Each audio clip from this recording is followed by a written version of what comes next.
Bien-aimés, bienvenue dans la vie abondante en action. De par cette chaîne, nous aurons des temps d'évangélisation, des partages pour exhorter, pour étudier la parole de Dieu, enseigner également, conformément à la source de la vie abondante, l'auteur du salut éternel, qui est notre Seigneur Jésus-Christ. Nous aurons aussi des temps de prière, selon que le Saint-Esprit nous orientera par sa grâce, pour les personnes en détresse, les affligés, les malheureux, les couples, les familles, les peuples, les nations, etc. Je vous prie de bien vouloir vous disposer afin de participer pleinement à la vie abondante pour également en jouir convenablement. Alléluia, alléluia. Nous abordons aujourd'hui dans notre temps de la vie en abondance le 8e chapitre du livre d'Ézéchiel. Alors sans plus tarder, je le lis. C'était la 6e année après la déportation, le 6e mois, le 5e du mois. J'étais assis chez moi et des anciens de Juda étaient assis devant moi. C'est là que la puissance du Seigneur Dieu m'a saisi tout à coup. Voici ce que je vois. Quelqu'un est là. Il a une forme qui ressemble à un homme. Au-dessus de ce qui a l'air d'être sa taille, son corps est comme du feu.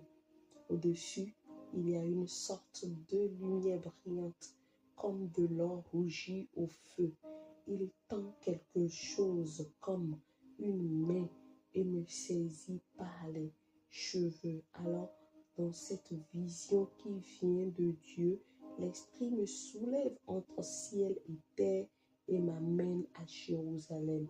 Je me trouve à l'intérieur de la porte nord de la ville, là où on a placé une statue qui est une insulte à Dieu.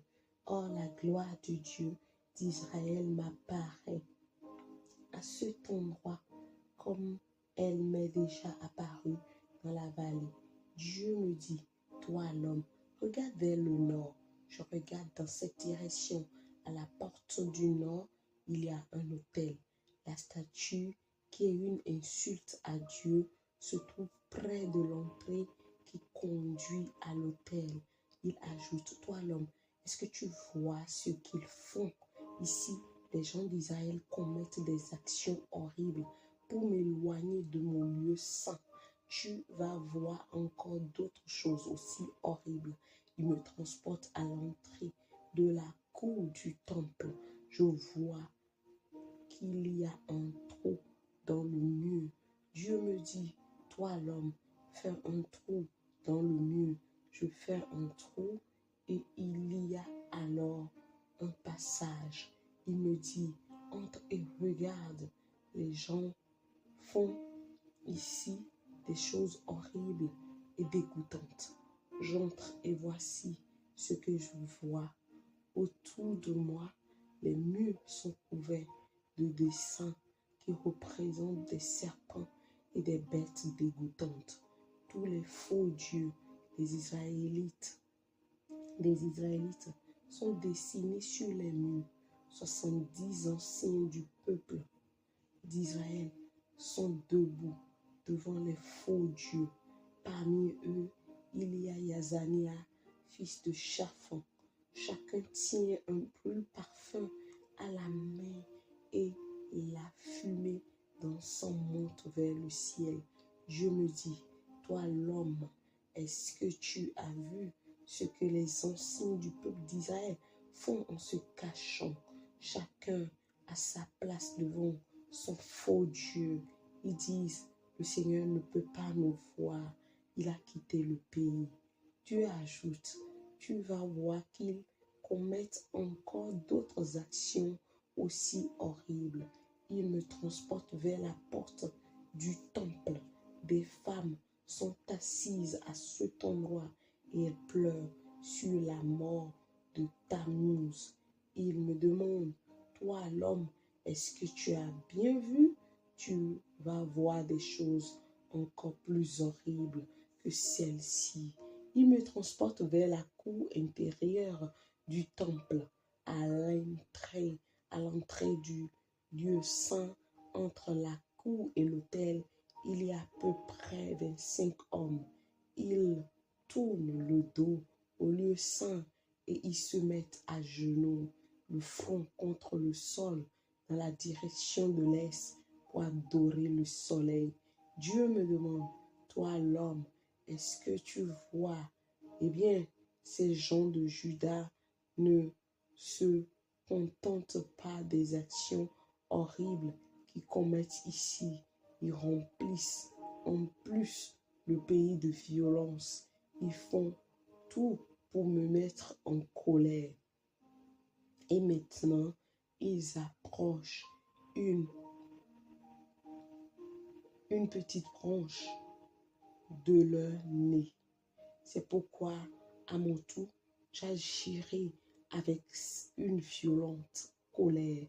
Je n'aurai pas un regard indulgent pour eux. Je serai sans pitié. Ils pourront m'appeler à grands cris. Je ne les écouterai pas. Amen. Amen. Donc, on voit un texte qui décrit les abominations du peuple de Dieu dans le temps. Et bien aimé, vous savez, il n'y a rien de nouveau sous ce soleil. Quand je me suis mise à décortiquer le texte en l'étudiant avec des commentaires et autres, j'ai juste compris que effectivement la roue tourne. Et je me suis même posé la question de savoir, j'ai pour impression que même les nations, quand bien même ils ne sont pas au Seigneur Jésus-Christ, ils sont connus de Dieu. Parce que, et enfin, j'ai vu en fait qu'il y a des actes, des choses que les peuples, les nations défendent aujourd'hui, mais qui est en fait de l'idolâtrie pure. Oui, de la pure idolâtrie. Et on se dit, mais comment est-ce qu'ils ont su ça? Où est-ce qu'ils ont vu ça? Bien aimé, c'est parce qu'ils ont lu la Bible. Je vous l'ai toujours dit que c'est le peuple de Dieu qui ne prend pas bien soin de la parole de Dieu, mais que les gens du monde, ils ont bien soin de la parole de Dieu. Ils cherchent la sagesse dans la parole de Dieu. Ils cherchent la connaissance et toutes sortes de choses. Et sans pour autant trop discourir, je reviens dans le texte. Il a été subdivisé en 4 parties. Et je l'ai intitulé « L'idolâtrie dans le temple ». Et la première partie s'intitule « L'idole de la jalousie ». Et relativement à cette idole, c'est suite à la visitation que l'homme de Dieu a eue en voyant d'abord la visitation du Seigneur Jésus. Parce que quand nous lisons les premiers versets, ce n'est rien d'autre que la visitation du Seigneur Jésus dans sa gloire. Et il ne fait nul doute en fait que cette apparition du Fils de l'homme introduit une vision pour nous rappeler que on doit aussi craindre Dieu. Parce qu'à la description, on reconnaît que tout le corps qui est comme le feu. Et si jamais ce feu-là localise les bêtises de l'homme, je suis sûre que cet homme-là sera effectivement purifié. Donc, on voit que on doit craindre Dieu. On doit craindre Dieu d'abord. Le Seigneur Dieu, dans la parole du Nouveau Testament, il est dit, même les musulmans le savent, que c'est le Seigneur Jésus qui va juger tout le monde entier. Oui, c'est lui qui va juger. Il jugera selon qu'il entendra de la part de Dieu le Père.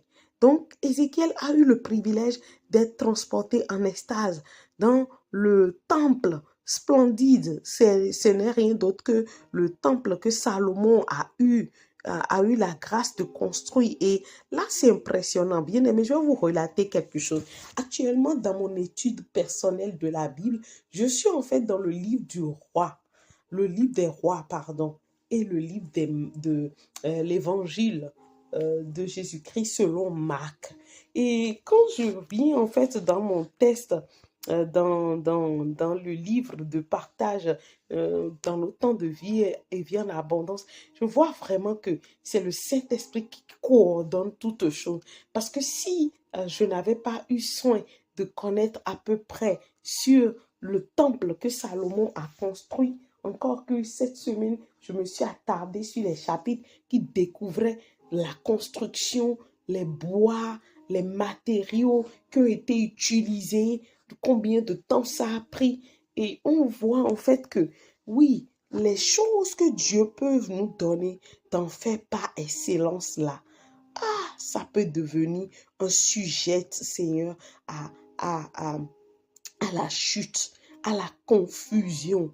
Et vous voyez, c'est face à cela-là que le peuple de Dieu, d'accord, avait rempli ce lieu d'abominables idoles par lesquelles il provoquait Dieu, il provoquait la colère de Dieu. Bien-aimé, il est très, très dangereux de défier Dieu. Et je vous ai déjà dit dans le chapitre 7 que oui, si nous nous appelons chrétiens et que nous n'avons pas soin de notre communion avec le Saint-Esprit en Dieu, pour le Seigneur Jésus-Christ, et que nous nous laissons malmener comme on veut, le diable viendra de surcroît faire sa malmenance et on va subir. L'on subit, mais proprement, avant que Dieu ne vienne pour tendre la main, pour dire, oh, telle personne revient à moi, crie à moi, maintenant lâche prise. Oui, oui. Et quand on voit, en fait, pour revenir dans le texte relativement à l'idole de la jalousie, c'est le verset 3 à 5 qui en décrit. Hein, c'était là où il est sacrifié les holocaustes à la gloire de l'Éternel. Mais il y a une abomination qui est placée à cet état, à cet endroit, et qui caractérise en fait la jalousie. La jalousie qui suscite en fait la jalousie de Dieu. Et on se dit, mais deux maîtres ne peuvent pas rester à bord d'un même bateau. Ce n'est pas possible. Soit on s'inclinera à l'un et on détestera l'autre, soit on détestera l'un et on s'inclinera en aimant, en appréciant, en respectant l'autre. Vous voyez? Et bien aimé, quand aujourd'hui dans votre église, demandez à Dieu de vous ouvrir les yeux de l'esprit. Quand il vous ouvrira les yeux de l'esprit, vous allez voir des choses. Vous allez voir des choses et il faudra que vous intercédiez vraiment afin de ne pas subir le châtiment que l'ennemi va agiter contre le peuple de Dieu avec les personnes qui sont caractérisées par ces gens d'idolâtrie. Et en deuxième position, on voit, quand on parle, par exemple, je veux m'attarder un peu plus encore sur l'idole de la jalousie, c'est dans certaines églises aujourd'hui, on peut voir des représentations de tout genre, d'aucuns même pour aller construire, faire des fondations, des églises, vont tuer des bœufs, vont faire toutes sortes de sacrifices. Et Marie Kapalaba, quand on ne cherche pas à marcher selon l'esprit, on est malmené par la méconnaissance. Que Dieu nous en épargne.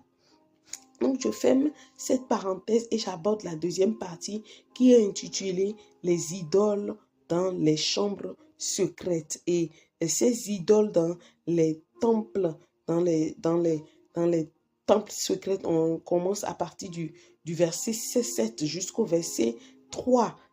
Dans un second temps, Ézéchiel fut amené vers un endroit où il y avait 70 anciens qui servaient des idoles dans une chambre secrète faisant partie des bâtiments.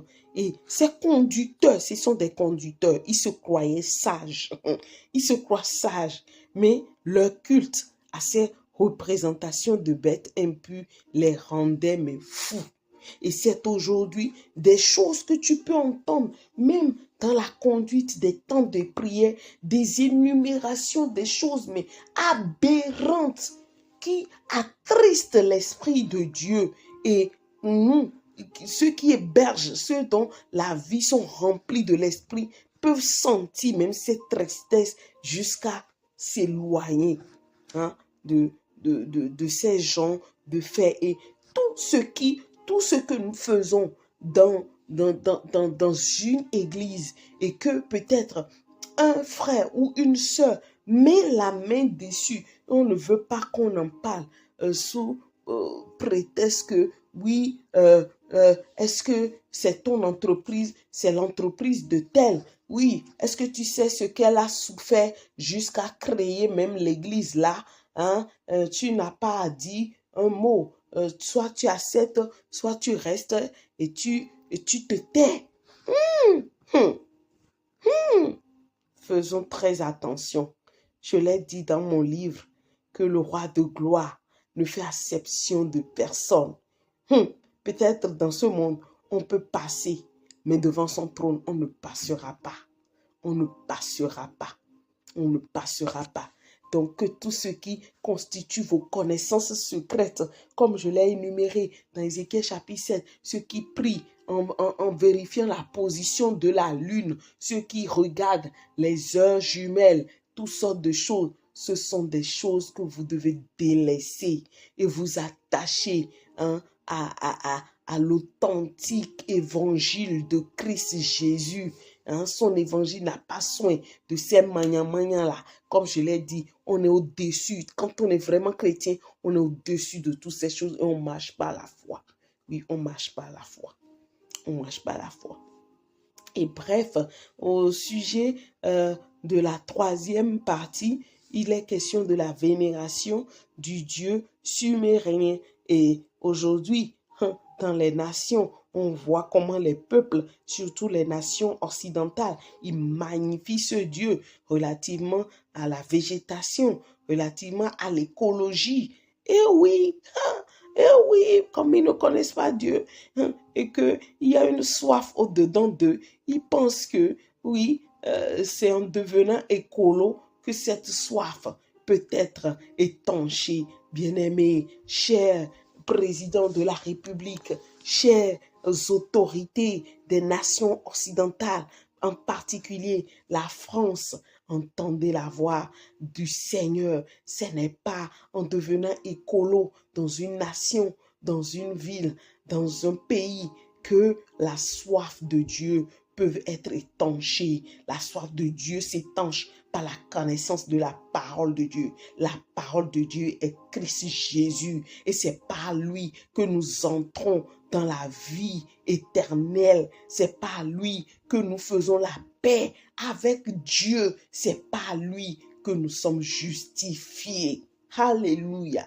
Alléluia. Et le mieux pour vous, chef de nation, président de la République, ministre, député et autres, revenez à la parole de Dieu et vous aurez soin de la clairvoyance de ces véracités et vous n'allez pas conduire tout le peuple au désarroi, à la décadence. Parce que rien de ces choses qu'on va mettre en place sans le fondement, la fondation Christ Jésus, ne tiendra.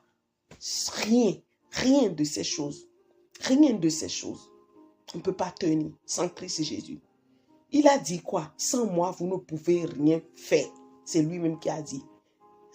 Et certains sages de la parole de Dieu qu'on a envoyés vers lui, ils ont dit, jamais homme n'a parlé comme cet homme. Recourons à Christ Jésus et secourons nos nations. Ce n'est pas avec nos verges de fer à nous qu'on peut secourir les nations et les peuples. Non, les peuples ne peuvent que s'aligner à la voix de Christ Jésus. C'est la voix salutaire. C'est la voix qui libère du péché. C'est la voix qui brise les chaînes des malédictions. Et on ne saura pas en regret quand on aura recours à cette vérité. Donc, loin de moi, d'accord, de dire que ce que vous faites, c'est pas bien. Non, mais c'est pour vous dire qu'il y a mieux à faire. Oui, c'est pas en devenant écolo, c'est pas en magnifiant la végétation, en voulant secourir la végétation, les faunes, les flores, qu'on pourra être sauvé. Non, le salut se trouve en Jésus-Christ. Et toutes les nations qui auront Jésus-Christ pour Seigneur seront certainement sauvées. Alléluia. Et pour la quatrième partie, il s'agira de la vénération du soleil. Donc, vous voyez comment la soif qui envahit aujourd'hui les nations, comme je l'ai dit au début, il n'y a rien de nouveau sous le soleil. D'accord? Ça a eu déjà lieu par le passé et cette vénération même amenait des femmes à pleurer, à pleurer. Et dans les commentaires, j'ai même lu ceci. Donc, cette scène, voilà, que vit Ézéchiel, l'amène à discerner des femmes qui vénéraient un dieu sumérien et syrien. Ça s'appelle Tammuz, selon la mythologie. Et c'était le dieu, non, c'était, pardon, d'abord pour le dieu de la végétation qui est Tammuz. Non, la vénération du soleil, c'est en fait 25 hommes qui priaient le soleil et ils se prosternent devant le soleil, rendant, se disant ainsi, voilà, qu'ils invoquent Dieu, mais ils invoquaient en fait le soleil. Et l'Éternel était expressement enjoint à Israël de n'avoir qu'un lieu de culte contrairement à la multitude des temples païens. Un peuple unique. Mais pour autant, le fait qu'ils n'ont pas une communion authentique avec Dieu les amène à chercher toutes sortes de choses. Et je l'avais déjà dit, je ne vais pas le redire. Regarde en toi-même. Ça me rappelle un jour, je vais donner ce témoignage. J'avais regardé en fait une auteure. Elle est brillante dans notre génération époque. Elle est du Nigeria d'ailleurs. Je taire son nom. Et souvent j'aime lire ses écrits pour me documenter. Et d'un jour à l'autre, j'ai été portée à être comme elle. Bien-aimé, vous ne pouvez pas croire. Je pouvais entendre le Saint-Esprit maudit mot pour mot. Tu la convoites. Tu sais que en la convoitant, en convoitant sa beauté, son talent, elle peut devenir pour toi une idole. Alors quand j'ai entendu ça dans mon cœur, j'ai dit Seigneur, je me rétracte, je renonce à cette convoitise. J'enlève, je sors de mes pensées tout ce que j'ai vu sur elle, qui sont beaux, agréables, mais que je désire pour moi. Je sors tout ça de mes pensées et je m'attarde, je reçois ce que tu as pour moi et je me contente de ce que tu m'as donné. Oui. Donc, vous pouvez voir que, oui, comme je l'ai déjà eu soin de le dire il y a longtemps, un autre jour, que oui, l'idolâtrie aujourd'hui peut ne pas être visible pour d'autres personnes, peut être déguisée. C'est à nous-mêmes de rentrer en nous-mêmes, de voir où est-ce que nous en sommes, comment est-ce qu'on avance dans la marche avec Christ Jésus. Et ces méfaits n'ont pas été pardonnés. À la fin, Dieu a dit, le Seigneur a dit comment il va les juger et il n'aura jamais pitié d'eux. Et peut-être que tu es quelqu'un qui te retrouve dans ces choses qu'on a énumérées, dans ces formes d'idolâtrie. J'ai dit que oui, si tu es en Christ Jésus, c'est pas Dieu qui te maudit, qui te juge. C'est d'abord le diable qui te rosse. Donc, pour éviter la chicotte de l'ennemi, il faut que tu sortes de là. Et tu dois dire, je renonce à l'idolâtrie. D'ailleurs, si tu veux faire une prière en ce sens, accompagne-moi en ce sens-là à l'instant. Père, dans le nom de Jésus, j'entends ta voix et ta servante, par ton esprit, tu l'as amenée à énumérer ces formes d'idolâtrie qui, aujourd'hui, vraiment, je m'y retrouve et je veux renoncer à tout ce qui suscite la jalousie dans ton cœur me concernant. Peut-être c'est à cause des âtres impie ou de la jalousie même, jalousie envers mon semblable, jalousant peut-être les talents, les grâces et les faveurs de mon semblable. J'y renonce au nom de Jésus-Christ. Je renonce à tout ce qui constitue mes idoles dans mon cœur, dans mon jardin secret. J'y renonce, Père, dans le nom de Jésus. Oui, je les vomis. Je m'en sépare dans le nom de Jésus. Je coupe ces liens. Je déracine maintenant ces semences de ma vie dans le nom de Jésus. Je renonce à la vénération, oui, de la végétation, oui, de tout ce qui est écologique. J'y renonce entièrement dans le nom puissant de Christ Jésus. Je renonce tout autant à l'idolâtrie, à la vénération du soleil, de la lune, des étoiles. Et je me livre totalement à toi. Je viens à toi tel que je suis. Seigneur, que l'influence, Seigneur, de ces vénérations, de ces idolâtries soit complètement effacée, nettoyée par ton sang, que leurs conséquences soient déboutées loin de ma vie et que le dégoût de ces choses soit effectif en moi afin que je puisse m'attacher à toi et qu'en tout temps où j'aurai soif, toi, le Seigneur Jésus, tu puisses m'abreuver de ta source d'eau vive. Merci parce que tu le fais au nom de Jésus-Christ. Je viens de prier. Amen. Bien-aimé, si tu as fait cette prière, sache que Dieu te sépare. Sache que toi-même, tu te sépares de tout ce qui est ces gens d'idolâtrie ou même d'autres que je n'ai pas cités, mais que tu reconnais maintenant que tu as fait cette prière. Maintenant, repositionne-toi dans la vérité et tu ne regretteras pas de t'attacher à Dieu comme tout à nouveau. Bien-aimé, je n'irai pas plus loin dans ce 8e chapitre. Je veux vous dire à très bientôt dans un autre temps de la vie et la vie en abondance. Recevez mes salutations. Recevez tout autant les salutations de notre glorieux grand frère, le Seigneur Jésus-Christ. Au revoir.